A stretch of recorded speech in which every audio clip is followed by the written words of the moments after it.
আজ সকাল থেকেই শুরু হয়ে গেল আবার সেই কলেজ জীবন। ভেবেছিলাম প্রথম দিনটা অনেক ভালোভাবে কলেজে যাব, কিন্তু উঠেই দেখি জানলা দিয়ে যে বৃষ্টি শুরু। সারা রাত ধরে বৃষ্টি তো হয়েইছে, সকালবেলাও থামার নাম নেই।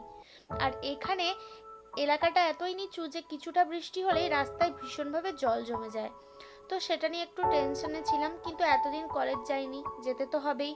তাই উঠে নিয়ে রেডি টেডি হয়ে বসে পড়েছি খেতে। অনেকদিন সকালে খাবার অভ্যেস নেই, তাই একদম অল্পই খেয়েছিলাম। দেন রেডি টেডি হয়ে বেরিয়েই দেখি যে বাইরে যা বৃষ্টি পড়ছে, ছাতা না খুললেই নয়। তো তার জন্য এখানে মাথায় ছাতা নিয়ে নিয়েছি। আর আমাদের যেহেতু ল্যাবে বিভিন্ন রকম কেমিক্যাল থাকে, তাই বুট জুতা না পরে গেলে, মানে কভার শু না পরে গেলে ল্যাবে আমাদের অ্যালাউ করে না। তাই এই জুতো পরে যেতে হয়েছে, কিন্তু দেখো অবস্থা ভিজে একাকার কাণ্ড। দুপুরবেলা ভাত খেয়ে খেয়ে এমন অভ্যাস হয়ে গেছে যে সকালে অল্প খেয়ে এলেও খিদে পাচ্ছিল, তাই ক্যান্টিন থেকে ভাত খেয়ে নিয়েছিলাম টিফিন টাইমে।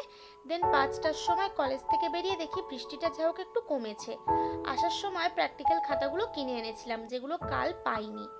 তারপর একটুখানি রেস্ট নিয়ে ঘুমিয়ে পড়েছিলাম।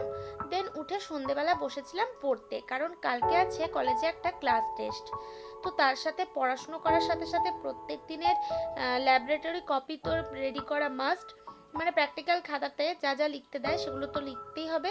তো ওগুলোই করছিলাম। এসব করতে করতেই পুরো সন্ধ্যেটা কেটে যায়। তারপর মিডিলে একটু টাইম করে বোন বাবা সবার সাথে কথাও বলতে হয়, সেগুলো তো আর অত দেখানো হয় না। আর আজ ল্যাবেতে অনেক কিছু লিখতে হয়েছে, তার সাথে এই ছবিগুলোও আমি এঁকেছি অনেকটা ধৈর্য ধরে দাঁড়িয়ে দাঁড়িয়ে। এর জন্য আমি ম্যামের কাছে অনেকটা প্রশংসাও পেয়েছি। কেমন হয়েছে তোমরাও জানিও। দেন রাত্রেবেলা অল্প একটু ডিনার করে শুয়ে পড়লাম, কাল আবার কলেজ আছে। তো এইটুকুই। Bye bye.